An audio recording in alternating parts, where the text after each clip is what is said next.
चिराग पासवान जी ने हाजीपुर को चुना इसलिए कि पिता के कई अधूरे सपने हैं जो उन्होंने देखा था कि हाजीपुर कैसा हो, जो जो हाजीपुर के लिए अधूरे कार्य रह गए हैं उसको पूरा करने का आज उन्होंने संकल्प को दोहराया और उनका मकसद सिर्फ हर चीज को लेकर राजनीति का। कहा गए उस आराध्य में आपकी निष्ठा, तो यह कहने में थोड़ा सा भी शर्म नहीं आती है क्या? पटना में थे भी कि नहीं इसकी भी जानकारी मुझे तो नहीं। कार्यकर्ताओं से इतर मैं कहना चाहता हूं कि हाजीपुर की जनता के आंखों में जो चमक थी वो देखने लगे।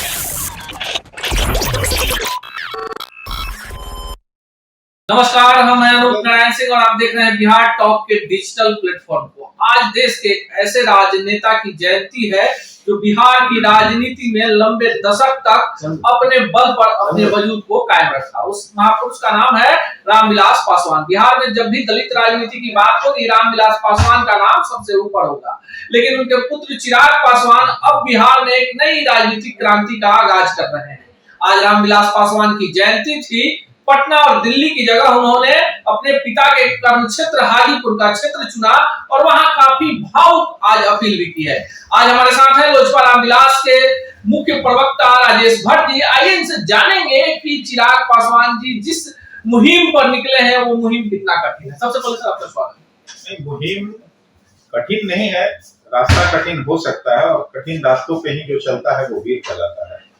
और हाजीपुर को उन्होंने चुना है इसलिए कि उनके पिता और दिवंगत नेता जिनकी आज जयंती थी, ऐसे महामानव की जयंती थी जिन्होंने जीवन पर्यंत दलितों, शोषितों, वंचितों और गरीबों की आवाज को संसद से सड़क तक गुंजायमान कर रखा है।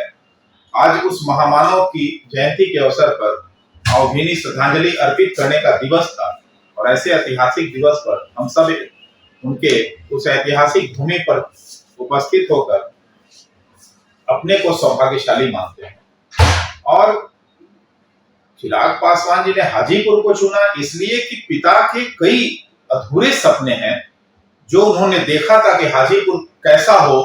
हाजीपुर से उन्होंने बिहार का एक मानचित्र खींचा था, एक नक्शा देखा था, एक तस्वीर देखी थी उन्होंने। उनके अधूरे सपनों में जो जो हाजीपुर के लिए अधूरे कार्य रह गए हैं उसको पूरा करने का आज उन्होंने संकल्प को दोहराया है। एक बड़ा सवाल है कि पटना में 2 कार्यक्रम आयोजित हुए। आपके पार्टी कार्यालय में सुबह श्रद्धांजलि दी गई, उसके बाद हाजीपुर में कार्यक्रम था। पूरे जिले में आपके जहां आप 300 जिले में संगठन है वहां कार्यक्रम आयोजित हुए। दूसरी तरफ जो दूसरा गुट है जिसमें राष्ट्रीय शब्द जुड़ा हुआ है, अभी बिहार में चुनाव है, 2024 का लोकसभा का चुनाव है, 2025 में विधानसभा का चुनाव है, लेकिन जिस तरह का अटैक सीधे चिराग पासवान पर उनके ही चाचा की पार्टी की तरफ से किया जा रहा है, इसको कितना उचित मानते हैं? क्योंकि कुछ लोग हर बात पे राजनीति करने के जो है पक्षधर होते हैं और उनका मकसद सिर्फ हर चीज को लेकर राजनीति करनी होती है। जिन लोगों ने दिवंगत नेता को अपना आराध्य कहा, राम की संज्ञा दी थी, आज उनसे मैं पूछना चाहता हूं और आपके चैनल के माध्यम से भी जानना चाहता हूं कि कहां गए वो राम, कहां गए उस आराध्य में आपकी निष्ठा, कहां गई? आज पटना में मुझे जो जानकारी है कोई कार्यक्रम नहीं की गई है और सिर्फ खाना पूर्ति की गई है, जबकि वो कहते हैं कि विरासत में उनकी विरासत मेरी और है। तो विरासत की सियासत करने की चाह रखने वाले लोग तो यह कहने में थोड़ा सा भी शर्म नहीं आती है क्या कि हम रामविलास पासवान जी मेरे आराध्य हैं, रामविलास पासवान जी के हम भाई हैं, हम बहुत सम्मान करते हैं क्योंकि हमारे दिवंगत नेता के सहोदर भाई हैं। बावजूद मैं उनसे जानना, आपके चैनल के माध्यम से जानना चाहता हूँ कि क्या उस आराध्य के आज अनुष्ठान पे वो कहाँ थे? कहीं नहीं दिखे पटना में थे भी कि नहीं इसकी भी जानकारी मुझे तो नहीं है। तो यह बहुत ही दुर्भाग्य की बात है। देखिए, राजनीति करना बहुत आसान है, लेकिन उनके प्रति निष्ठा, उनके अधूरे सपनों के लिए जिसने प्रतिबद्धता दोहराई उनके कर्म भूमि पे जाके, मैं समझता हूं कि आज उसके इस ऐतिहासिक जयंती के दिवस पर उन्हें उपस्थित स्वयं होना चाहिए था। वैसे भी हम लोग तो अभिभावक मानते हैं, लेकिन वो क्या मानते हैं वो तो जग जाहिर है।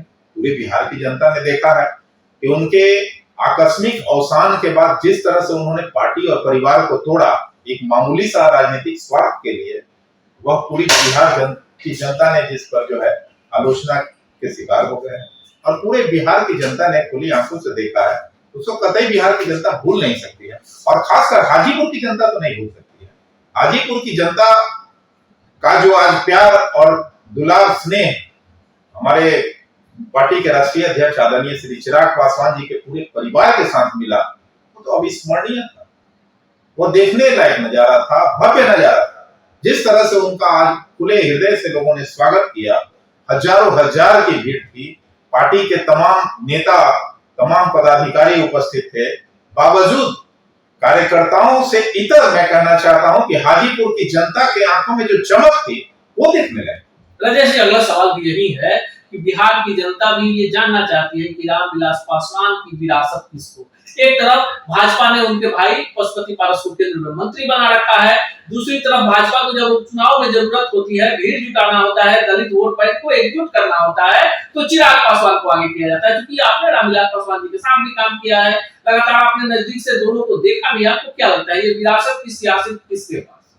ये तो जग जाहिर है, जहां भी चिराग जी जाते हैं एक जन सैलाब दिखता है। आज खासकर मैं आपको बताता चलूं आपके चैनल के माध्यम से कि हाजीपुर की जनता में और आम लोगों में जो पार्टी के शायद सिद्धांतों और नीतियों में आस्था जताते हैं या हमारे नेता के प्रशंसक रहे हैं, आज हजारों हजार की संख्या में वो इकट्ठा हुए थे उनके इस जयंती कार्यक्रम को लेकर और उनकी आंखों में जो चमक थी वो साफ स्पष्ट इस बात का गवाही दे रही थी कि रामविलास पासवान जी के अक्स के रूप में चिराग जी को वो देख रहे हैं और उसमें हमारे नेता में ही वो अपना हाजीपुर का भविष्य भी देख रहे हैं। तो आज स्पष्ट हो गया। कई बार लोगों ने जो है चिराग जिंदाबाद के नारे लगाए और स्वर्गीय रामविलास पासवान जी अमर रहे। इस बात से देखा जा सकता है, कोरिलेट करके देख लीजिए कि रामविलास पासवान जी का असली वारिस या सियासत की विरासत, जो भी कह लीजिए, विरासत की सियासत, सब कुछ स्पष्ट रूप से दिख रहा था आज। अब मैं समझता हूं कि ना हाजीपुर को बताने की जरूरत है, ना पूरे बिहार को बताने की जरूरत है। बिहार में चिराग जी आज जो सर्वमान्य है, देखिए बिहार की जो चिंता करेगा वही बिहार पे राज करेगा। हम लोगों को राज करने की चिंता नहीं है, हम लोगों को बिहार को नंबर 1 के पायदान पे पहुंचाने की चिंता है। हमारा पार्टी का विजन है बिहार फर्स्ट और बिहारी फर्स्ट। तो बिहार फर्स्ट कैसे होगा, हमारे नेता की ये चिंता है। और आज जो बिहार त्राहिमाम की स्थिति से गुजर रहा है, तमाम बिहारवासी जो है एक सुर से टकटकी लगाए देख रहे हैं और अपने बिहार के भविष्य के नेता के रूप में, या कह लीजिए कि ये बिहार को कौन आज आगे ले जाना चाहता है, एक विश्वास के तौर पर सबकी आंखों में नजर आ रहा है कि चिराग पासवान ही एकमात्र विकल्प है बिहार का एक ऐसा दलित राजनेता जो जमीन से एकदम गरीबी से निकलकर शीर्ष तक पहुंचता है। बिहार में जितने लोग सत्ता की मलाई खाते हैं वो सभी उसके सहकर्मी होते हैं। उसकी जयंती पर बिहार में कोई राजकीय समारोह नहीं होना कितना हृदय को पीड़ा देता है। हम तो दुर्भाग्य मानते हैं इस बात को कि जिसने बिहार ही नहीं पूरे देश के लिए, और ये कह लीजिए कि अपने 5 दशकों के राजनीतिक जीवन में 6 प्रधानमंत्रियों के साथ उन्हें काम करने का अवसर मिला है और जिस मंत्रालय में वे गए वो मंत्रालय अग्रणी भूमिका में उस कार्यकाल में दिखा। यह बात स्पष्ट रूप से इंगित करता है इस बात को लेकर कि वो कितने समर्पित होकर अपने कार्य के प्रति निष्ठापूर्वक निर्वहन करते थे। तो यह जग जाहिर है। उन्होंने संचार मंत्रालय में जब अपना बयान दिया था कि बैगन के भाव हम जो है मोबाइल को उपलब्ध करा देंगे, जन जन के हाथ तक होगा मोबाइल, आज उनके सपने जो है आज जो है पूरी तरह जो है अंगीकार होते नजर आ रहा है। आज देख लीजिए गरीब, मजदूर, रिक्शा वाला, ठेला वाला, खोंचा वाला, सभी के हाथ में मोबाइल। तो जो उन्होंने सपना देखा उसको आज पूरा करने का कार्य किया है। तो ये इससे इस बात से समझा जा सकता है कि देश के विकास में उनकी क्या भूमिका थी और उन्होंने क्या निर्वहन किया है। और ऐसे महामानव की जयंती पर राष्ट्रीय कार्यक्रम का ना होना बेहद दुर्भाग्यपूर्ण है। मैं तो कहता हूं कि उन्हें जो है कम से कम भारत रत्न से नवाजा जाए और कम से कम उनके जयंती के दिवस पर अवकाश की घोषणा भी सरकार को करनी चाहिए थी। यह शायद उनके प्रति सच्ची श्रद्धांजलि भी होती।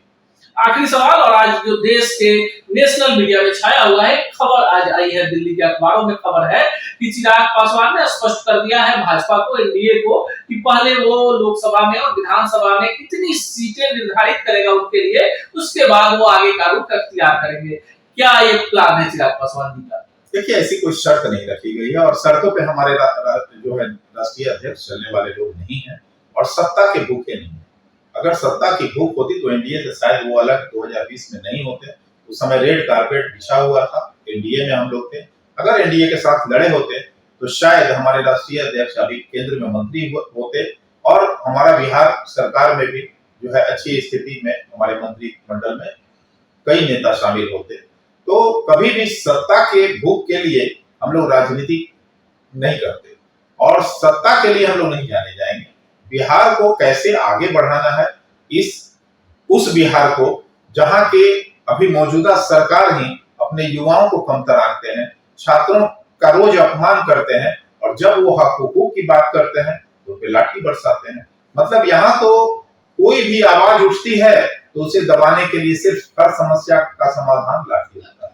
तो यह बेहद दुर्भाग्यपूर्ण है। उस बिहार को सिर्फ निकालने का इस गर्त से जो पिछले 17 वर्षों में नीतीश कुमार जी ने जो बिहार को बेड़ा गर्क कर दिया है, उस बेड़ा गर्क और पिछलग्गू बीमारू बिहार को फिर से स्वस्थ और अग्रणी भूमिका में देश के लाने के लिए हमारे राष्ट्रीय अध्यक्ष की चिंता है और उसी के लिए वो बिहार फर्स्ट और बिहारी फर्स्ट के विजन को लेकर आगे आए हैं।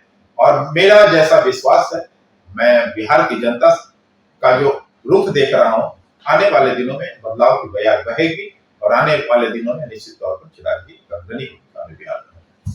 आज रामविलास पासवान जी की जयंती है और आज लोजपा रामविलास ने काफी कुछ किया बिहार में और अपनी ताकत भी दिखाई है। पार्टी के जो राष्ट्रीय प्रवक्ता है, मुख्य प्रवक्ता है राजेश भट्ट जी, इनका साफ मानना है कि कभी सत्ता की सियासत की मलाई खाने के लिए चिराग पासवान उतावले नहीं है। यही कारण है कि उन्होंने लगातार बिहार फर्स्ट बिहारी फर्स्ट का नारा दिया है।